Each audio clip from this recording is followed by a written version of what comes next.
बिस्मिल्लाहिर्रहमानिर्रहीम। नाज़रीन अस्सलाम वालेकुम, मैं हूं इमरान वसीम। नाज़रीन, सुप्रीम कोर्ट से जुड़ी एक बड़ी ख़बर से अपने आज के इस प्रोग्राम का आगाज़ करेंगे और ख़बर यह है कि सुप्रीम कोर्ट के जजेस रेडार पे आ गए। अदालत उज़्मा के जजेस की मुकम्मल छानबीन इंक्वायरी का फ़ैसला। ये क्या मामला है, इस बड़ी ख़बर से अपने प्रोग्राम का आगाज़ करेंगे और इसके बाद हमारे प्रोग्राम की जो दीगर अहम ख़बरें हैं उनकी तफसीलात भी आपकी खिदमत में पेश करेंगे। लेकिन प्रोग्राम का आगाज़ करने से पहले आपसे दरख्वास्त के चैनल को सब्सक्राइब कर लें, बेल आइकॉन का बटन प्रेस करें। वीडियो पसंद आए तो इसे लाइक और शेयर ज़रूर कीजिएगा। दो मुख्तसर सी ख़बरें नाज़रीन। पहले इस्लामाबाद हाई कोर्ट की बात कर लेते हैं कि आज पाकिस्तान तहरीक इंसाफ के रहनुमा शेख वकास अकरम साहब, उन्होंने इस्लामाबाद हाई कोर्ट में जो रिट पटिशन फ़ाइल कर रखी थी कि उनके ख़िलाफ़ कितने मुकदमात हैं, उन मुकदमात की तफसीलात फ़राहम की जाएँ। तो इस्लामाबाद हाई कोर्ट शेख वकास अकरम की इस दरख्वास्त पर समाअत करने जा रही है। दूसरा नाज़िम मुकदमा सुप्रीम कोर्ट ऑफ पाकिस्तान में ज़ेर समाअत आना है मखसूस नशिस्तों का, जिसमें कल अदालती कार्रवाई के अख्ताम पर जनाब सलमान अकमल साहब से अदालत ने इस्तफसार किया था कि आपको दलाइल देने के लिए मज़ीद कितना वक्त चाहिए। तो राजा साहब ने कहा था कि 2 घंटे उन्हें मज़ीद चाहिए अपने दलाइल को कंक्लूड करने के लिए। तो आज रिज़र्व सीट की जो सुप्रीम कोर्ट में समाअत होने जा रही है वो 11:30 बजे के बजाय 9:30 बजे इस प्रोसीडिंग का आगाज़ होगा और 11:30-12 बजे तक जितने भी सलमान अकमल साहब के दलाइल हैं वो कंक्लूड हो जाएंगे। और मैंने आपको रिज़र्व सीटों की समाअत के दौरान ही बताया था कि राजा साहब जो हैं तहरीक इंसाफ के रहनुमा हैं, तहरीक इंसाफ के सेक्रेटरी जनरल हैं, उनकी तरफ से भरपूर कोशिश होगी कि इस केस को प्रोलॉन्ग किया जाए। तो राजा साहब के जब दलाइल मुकम्मल होंगे तो उनके बाद हामिद खान साहब के दलाइल की बारी है। और हामिद खान साहब जो हैं अखबारी तराशे सुप्रीम कोर्ट ऑफ पाकिस्तान में जमा करवा चुके हैं, जिसमें उन्होंने जो साबिक कमिश्नर रावलपिंडी है उनका जो स्टेटमेंट था इलेक्शन में धांधली का, वो स्टेटमेंट उन्होंने उसका अखबारी तराशा सुप्रीम कोर्ट में जमा करवाया है। और जो इलेक्शन एक्ट में तरमीम की गई, पार्लियामेंट का पास किया गया कानून है, उसकी कॉपी सुप्रीम कोर्ट में जमा करवाई है। और जो इंट्रा पार्टी इलेक्शन बल्ले के निशान के हवाले से नज़रसानी केस में 21 अक्टूबर 2024 का जो सुप्रीम कोर्ट का फ़ैसला है वो ऑर्डर भी हामिद खान साहब ने सुप्रीम कोर्ट में जमा करवा रखा है। अब नाज़रीन आते हैं अपनी पहली ख़बर पे, और पहली ख़बर का मैं आगाज़ करूँगा कि जजेस की छानबीन मुकम्मल इंक्वायरी का फ़ैसला। इस खबर का आगाज़ भी मैं रिज़र्व सीटों के से जुड़े एक मामले से करूँगा। नाज़रीन, आपको याद होगा कि जब 12 जुलाई 2024 को ये रिज़र्व सीटों का जो फ़ैसला था ये अनाउंस कर दिया गया और सीटें तहरीक इंसाफ को मिल गई। सुन्नी इत्तेहाद कौंसिल की दुकान सुप्रीम कोर्ट ने आर्टिकल 184(3) आर्टिकल 187 का अख्तियार इस्तेमाल करके उसको बंद कर दिया। उस फैसले के 3 दिन के बाद, सिर्फ 3 दिन के बाद नज़रसानी की दरख्वास्त नून लीग ने सुप्रीम कोर्ट में दायर कर दी थी। अब उस नज़रसानी की दरख्वास्त को समाअत के लिए मुकर्रर करने के लिए जो प्रैक्टिस एंड प्रोसीजर कमेटी का इजलास बुलाया गया था, उस इजलास में आपको याद होगा कि सुप्रीम कोर्ट की जो जजेस की कमेटी थी जिसको हेड काजी फैसल साहब और उसमें जस्टिस मुनीब अख्तर साहब और जस्टिस मंसूर शाह साहब शामिल थे। काजी फैसल साहब ने कहा था कि कानून का तकाजा है कि इस केस को 14 दिन के अंदर हम फिक्स करें, लेकिन मंसूर शाह साहब और जस्टिस मुनीब अख्तर साहब ने कहा था कि नहीं, छुट्टियाँ हैं और छुट्टियों में ये नज़रसानी की दरख्वास्त जो है वो टेकअप नहीं की जा सकती, क्योंकि जजेस की जो हॉलीडेज़ थी, जो समर वेकेशंस थी, वो सैंक्शंस हो चुकी थी। तो दोनों जजेस ने कहा कि नहीं, हम इसे गर्मियों की तातीलात के दौरान नहीं बल्कि जैसे ही नए अदालती साल का आगाज़ होगा इस केस को सुना जाएगा। तो वो वक्त सारा गुजर गया और फिर ये नज़रसानी की दरख्वास्तें समर वेकेशन के बाद भी फ़िक्स ना हो सकें। काजी फैसल साहब चले गए, या फरीदी साहब आ गए, तो मई में आकर ये नज़रसानी की दरख्वास्तें 2025 में समाअत के लिए फ़िक्स होती हैं। यानी जजेस ने कहने का मकसद ये था कि इन नज़रसानी की दरख्वास्तों को सुनने के बजाय अपनी जो छुट्टियां हैं उनको अवेल करने पे तरजीह दी। अब नाज़रीन ये हुआ है कि सदर पाकिस्तान का जो सदारती ऑर्डर है 1997 का, जजेस की पेंशन के हवाले से, जजेस के पर्क्स के हवाले से, जजेस की लीव्स के हवाले से, उसमें एक तरमीम कर दी गई है। अब उस तरमीम के ज़रिए नाज़रीन 2 चीज़ें बड़ी अहम हैं उस तरमीम में। मैं दोनों चीज़ें आपके सामने रख देता हूँ। एक तो उसमें जो छुट्टियां देने का, छुट्टियां रिजेक्ट करने का, या जो सैंक्शंस हुई, आपकी तातीलात हैं, उसको ख़त्म करने का, उसको करटेल करने का, ये इख्तियार सदर पाकिस्तान ने चीफ मिनिस्टर ऑफ पाकिस्तान को दे दिया है। لیکن دوسرا جو اہم اس میں نقطہ رکھا گیا ہے اس ترمیم میں وہ یہ ہے کہ ایک جو جج ہوتا ہے نا، اس جج کا جتنا بھی ٹائم ہوتا ہے وہ ریاست کے لیے اور سپریم کورٹ کے اختیار میں ہوتا ہے. یعنی چاہے اس کی چھٹیاں ہیں، لیوز ہیں، ویکیشنز ہیں، ہالیڈیز ہیں، وہ تمام کا تمام وقت بھی ایک جج کا ریاست اور سپریم کورٹ کے لیے ہوتا ہے. تو اس ترمیم میں دراصل کیا یہ گیا ہے کہ اب ججز نے اگر چھٹی لینی ہے، ود ان پاکستان رہنا ہے یا آؤٹ سائڈ پاکستان جانا ہے، کسی بھی صورت میں یہ چھٹی اب ججز کو چیف جسٹس سے پیشگی لینا ہوگی. اور اس میں ناظرین پہلے یہ تھا کہ وزارت قانون کے ذریعے چھٹیوں کی منظوری ہوتی تھی، کیونکہ یہ صدارتی آرڈر جو ہے اس میں یہ اختیار صدر کی یہ مطلب اتھارٹی تھی، صدر کا اختیار تھا، جو کہ اب کرٹیل کر کے یا اس کو ڈیوالو کر کے چیف جسٹس صاحب کو سپرد کر دیا گیا ہے. اب ججز نے، سپریم کورٹ کے ججز نے جو چھٹی لینی ہے وہ چیف جسٹس سے اپروول لینی ہے. لیکن اس میں جو خاص بات رکھی گئی ہے کہ چھٹی کے لیے اگر لمبی چھٹی ہے، فرض کریں مطلب ایسے ہوتا ہے چھوٹی ایک آدھ دن کی بخار ہے، بیمار ہے، بچوں کا کوئی ایشو ہے، کوئی شادی ہے، اس کے لیے تو شاید کوئی ایسی ریزن نہیں ہوگی. لیکن کوئی ایسی چھٹی ہے، لمبی چھٹی کرنی ہے، ملک سے باہر جانا ہے، تو اس کے لیے مناسب ٹھوس جو وجوہات ہیں وہ بھی جج کو چیف جسٹس اپنے چیف جسٹس کو بتانا ہوں گی. اور اس کے ساتھ ساتھ دوسری جو چیز ہے کہ اگر آپ بیرون ملک جا رہے ہیں، آپ کو بیرون ملک کے لیے چھٹی چاہیے، تو اس کے لیے آپ کو چیف جسٹس سے NOC لینا پڑے گا. اب یہ شرط کیوں رکھی گئی ہے؟ کیونکہ مجھے ایسا لگتا ہے کہ یہ بات اس لیے شامل کی گئی ہے کہ چیف جسٹس کا NOC ہونا چاہیے، کہ ہو سکتا ہے کہ آپ چھٹی لے لیں چیف جسٹس سے ایڈوانس، اور وہ چھٹی لینے کے بجائے آپ اس میں ذکر نہ کریں کہ آپ نے بیرون ملک جانا ہے، آپ باہر چلے جائیں. تو اب اس میں یہ شرط بھی رکھی گئی ہے کہ چھٹی لیں، لیکن اگر بیرون ملک جانا ہے تو اس کا NOC بھی آپ کو اپنے چیف جسٹس سے لینا پڑے گا. تیسری بات یہ رکھی گئی ہے اس میں کہ جب آپ چھٹیوں پہ ہوں گے with in the Pakistan, out side the Pakistan, تو ان چھٹیوں کے دوران، ویکیشنز کے دوران، ہالیڈیز کے دوران یا لیوز کے دوران آپ کو یعنی جج صاحب کو جو کرنٹ ایڈریس اپنا ہے، جو ان کا کانٹیکٹ نمبر ہے، وہ ڈیٹیل بھی سپریم کورٹ کو، رجسٹرار کو یعنی چیف جسٹس کو فراہم کرنا پڑیں گی. اب یہ جو ناظرین ساری چیزیں اس میں شامل کی گئی ہیں. اس کے ساتھ ساتھ ایک جو آخری نقطہ ہے وہ یہ ہے کہ جب جج بیرون ملک چھٹیوں پہ جائیں گے تو صرف آفیشیل ٹور کے علاوہ، یعنی اگر آپ کا سرکاری ٹور نہیں ہے، آپ آفیشیل وزٹ پہ بیرون ملک نہیں جا رہے، تو آپ وزارت خارجہ سے جو پروٹوکول ہے، وزارت خارجہ کی جو سہولیات ہوتی ہیں، وہ پروٹوکول اور سہولیات حاصل نہیں کر پائیں گے.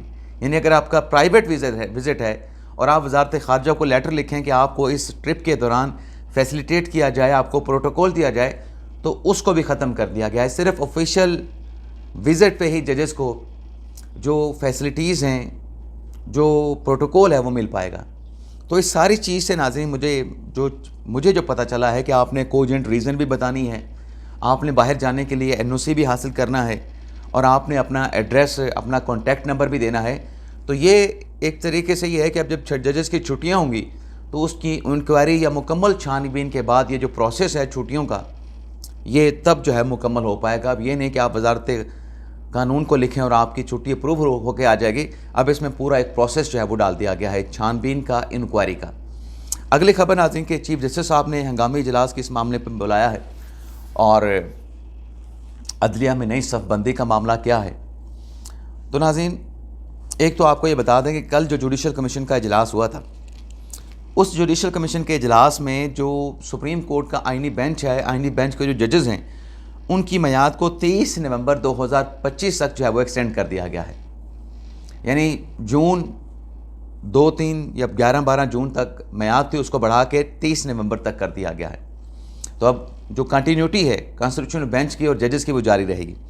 دوسرا اس میں جو ججز کا، ہائی کورٹ کے ججز کا جو احتساب ہے، اس کے قواعد کے لیے رولز مرتب کرنے کے لیے کمیٹی بنانے کا فیصلہ کیا ہے. کمیٹی میں ججز ہوں گے، سپریم کورٹ کا سٹاف ہوگا، انتظامیہ ہوگی، وکلاء ہوں گے، اور متعلقہ فریقین، سٹیک ہولڈر کو شامل کر کے یہ جو کمیٹی ہے یہ رولز مرتب کرے گی ججز کے احتساب کرنے کی. احتساب کیا ہوگا؟ ان کی کارکردگی کا جائزہ لیا جائے گا.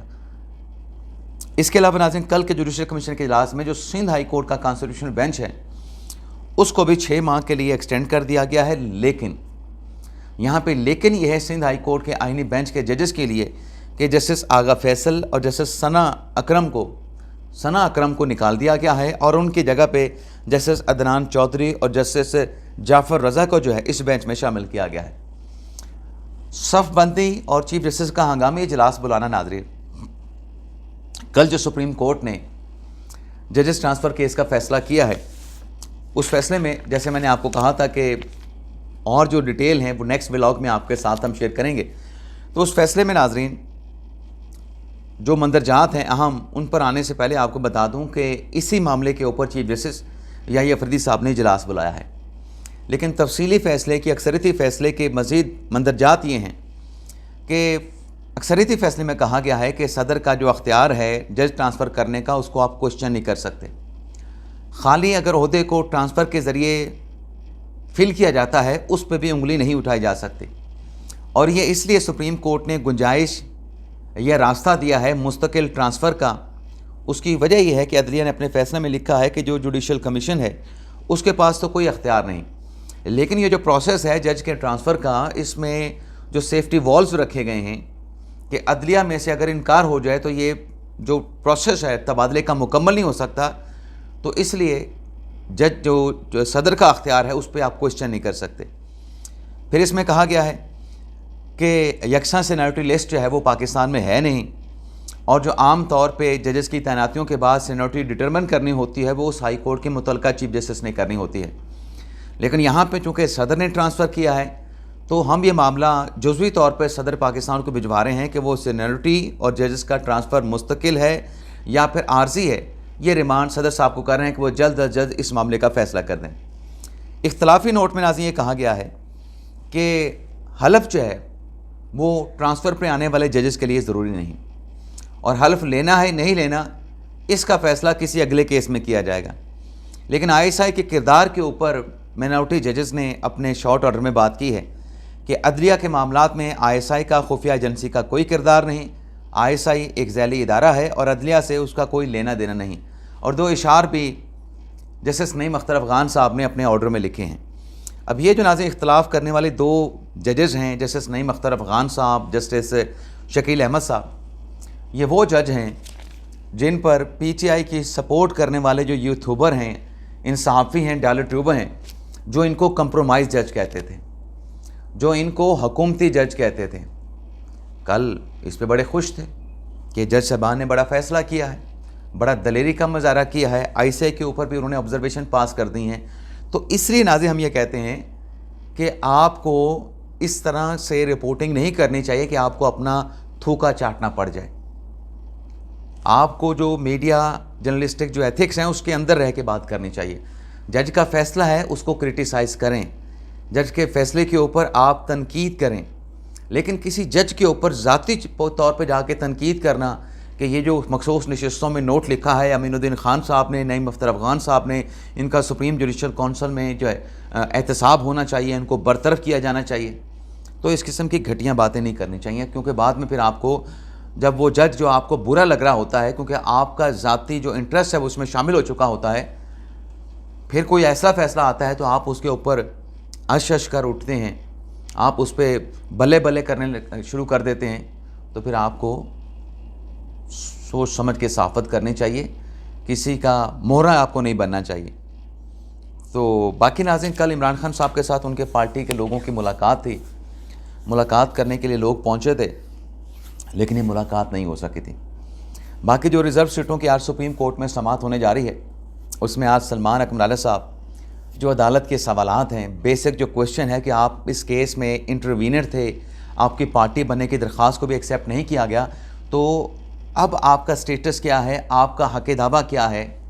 तो इन सवालों का अभी तक राजा साहब ने जवाब नहीं दिया है। और जो बेसिक एतराज़ात 12 जुलाई के फ़ैसले पर दरख्वास्त गुज़ारान ने उठा रखे हैं कि ये नज़रसानी इसलिए की जाए क्योंकि ये फ़ैसला गैर कानूनी है, इसमें सुकम है पर इनक्यूरियम है, गैर कानूनी फ़ैसला है, गैर आइनी फ़ैसला है, इन सवालात का अभी तक जवाब नहीं दिया। तो देखते हैं कि आज अपने दलाइल कंक्लूड करने से पहले राजा साहब इन कानूनी सवालात पे क्या अदालत को जवाब देते हैं। जो भी होगा आपको नेक्स्ट वीडियो लॉग में रिपोर्ट करें। अब आपको बताते हैं कि जो चीफ जस्टिस याहिया अफरीदी की जानिब से हंगामी इजलास बुलाया गया है, ये इजलास क्यों बुलाया गया है। मामला नाज़रीन ये है कि जो कल जजेस की तरफ से फ़ैसला सादिर फरमाया गया जजेस ट्रांसफ़र केस का, उस फैसले के बाद अब जो चारों हाई कोर्ट्स हैं जो चारों हाई कोर्ट्स हैं, सिंध हाई कोर्ट है, बलूचिस्तान हाई कोर्ट है और KPK हाई कोर्ट है और उसके साथ साथ इस्लामाबाद हाई कोर्ट है, वहाँ पर मुस्तकिल चीफ जस्टिस साहबान नहीं हैं। तो इन चारों हाई कोर्ट्स में मुस्तकिल चीफ जस्टिस साहबान लगाने के लिए चीफ जस्टिस याह्या अफरीदी ने जो जुडिशल कमीशन का इजलास है वो 1 जुलाई 2025 को दिन 2 बजे बुला लिया है। तो इस इजलास में ये फैसले किए जाएंगे जो हर हाई कोर्ट के 3 सीनियर जज हैं, जैसे इस्लामाबाद हाई कोर्ट के 3 सीनियर जज जो हैं, सिंध हाई कोर्ट के, बलूचिस्तान हाई कोर्ट के, खैबर पख्तूनख्वा हाई कोर्ट के, पेशावर हाई कोर्ट के, हर हाई कोर्ट के 3 सीनियर जजों के नामों पर गौर करके वहाँ पर किसी एक जज को मुस्तकिल चीफ जस्टिस लगाने का फ़ैसला किया जाएगा। तो चीफ जस्टिस कौन होंगे इन हाई कोर्ट्स के, ये फ़ैसला 1 जुलाई को होगा। इजाज़त चाहते हैं नाज़रीन, अल्लाह हाफ़िज़।